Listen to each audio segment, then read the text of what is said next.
Welcome back to One Comic Book a Day as we continue our series on Superman with Action Comics number 24, Carnahan's Heir. Carnahan's Heir is already a massive disappointment from the get-go.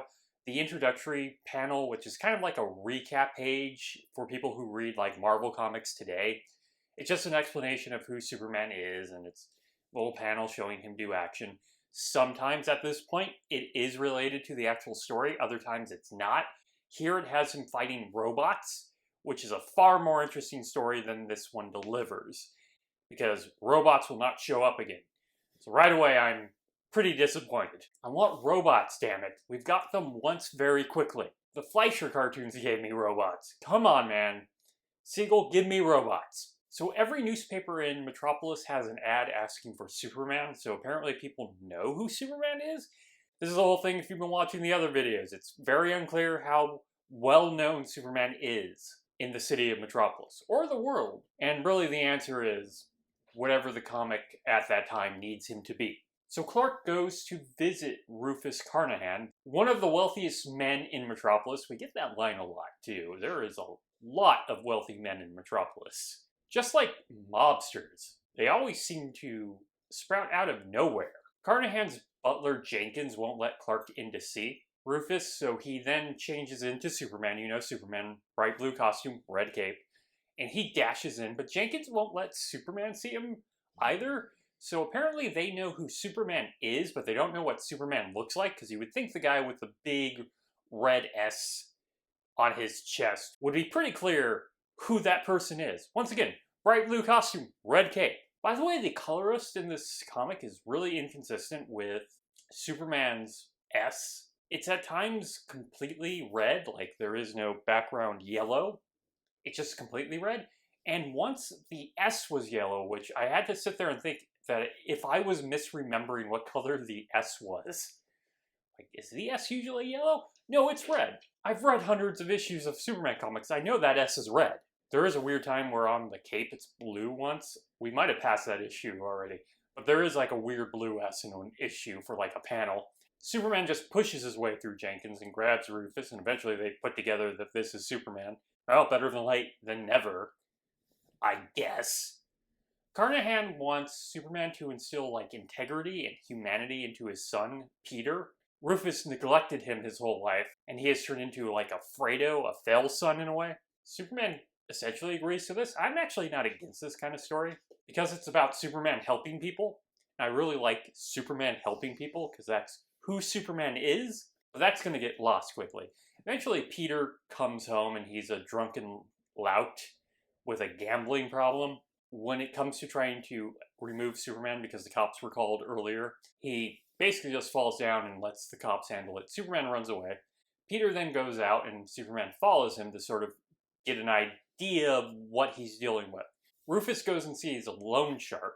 Superman watches the conversation with his X-ray vision, which mentions his eyes are supposed to be glowing, which is sort of an inconsistent effect. I don't even think they're glowing in this issue, but especially like in TV and movies, it would actually seem like a bad idea to have Superman's eyes glow, because X-ray vision is one of his more subtle superpowers he can do whenever. If his eyes were always glowing, people would notice. And with his super hearing, or sensitive hearing as it's called at this time, he overhears that Peter owes the loan shark about $10,000, which would be about $180,000 today. Peter can't use any of his money from his father to pay off the debt, because in his father's will it is stipulated if he has any gambling debts, a single cent, he doesn't get the money. The loan shark doesn't really care. He threatens him with like a 24-hour or 48-hour time limit. Superman's seen enough. He has the idea. He returns as Clark to the Daily Planet, where he finds out Rufus has died. Going back to check on Peter, he uses his X-ray vision and overhears Peter talking to the same loan shark. The loan shark has decided to push up his debt to $100,000, which is about $1.9 million today. That is a lot of gambling debt. Holy crap. At like a couple thousand, you might have a problem, but if you're at 1 million, that is way beyond the problem.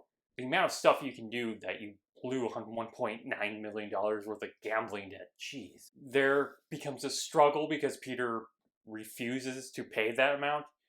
Jenkins, the butler, happens to see Clark going by, so he tries to grab Clark and throw him out of the property. While that's happening, they hear a gunshot. Clark looks right back into the building and sees that Peter is holding a gun and the loan shark is dead. Peter just runs for it, which, you know, understandable. But the description refers to him as being cowardly because that's how Siegel sees it. I don't know, I'm kind of on Peter's side. I mean, what else are you going to do in that situation? Superman chases him down and keeps him from committing suicide because these comics just love suicide at this time. It feels like I can't go an issue or two without someone trying to commit suicide at a point. Superman grabs him and brings him back and gives him like a conversation, trying to instill some of those problems and that he couldn't run away from them, so he has to turn himself in. That's nice of Superman to say when, you know, he's killed a lot of people and no one's trying to make him stand on trial for it, which he should because he is a vigilante. But he's not going to turn himself in. Real hypocrisy coming from Superman here. It's not until he turns himself in does Peter say that he felt the gun went off on its own to make Superman suspicious about this whole situation. And you know, there has to be some sort of redemptive quality to this story that they've set up. Peter goes on trial and is immediately sentenced to death in the electric chair that night, so Metropolis apparently has no appeals process. My God, that's horrifying. No wonder they let Superman do whatever the hell he wants. They don't care. They just love death. So do not murder anybody in Metropolis. I think that's the lesson we all learn in this issue. Superman goes and investigates the murder by looking into if the loan shark had any enemies. Turns out he did. It was a mobster. Superman goes right over to that guy's house, and it happens to be, at that moment, that guy is admitting how he made the gun go off and made it look like it was Peter who committed the murder. That's all Superman needs to hear, so he breaks into the house, grabs the guy, and starts bringing him towards the governor, who happens to be at the execution. Funny, governors are not always at the execution. In fact, in the first issue of Action Comics, he had to go to the governor's house during an execution. Before they can execute Peter, Superman breaks the switch so they can't execute him. And then he makes the mobster confess to the crimes, which is, as we know from listening to the other ones, one of two ways he deals with the situation.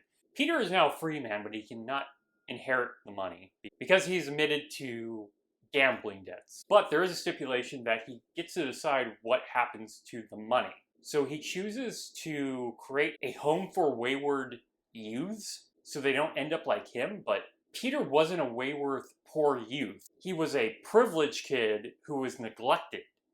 Those are different things, but the comic is acting like they're basically the same thing.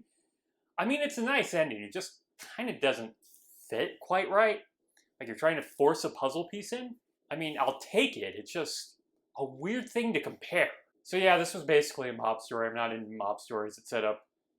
It opened with the idea that it was going to give me a big, fantastical, dumb story, but no, it didn't. And really, it's just all meandering until Superman forces somebody to confess. But hey, somebody learns a lesson, so some character work.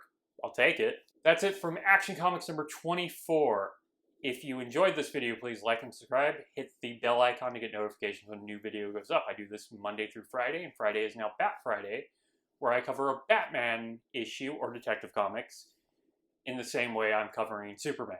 And until next time, let us ponder the question, whatever did happen to the Man of Tomorrow? Bye!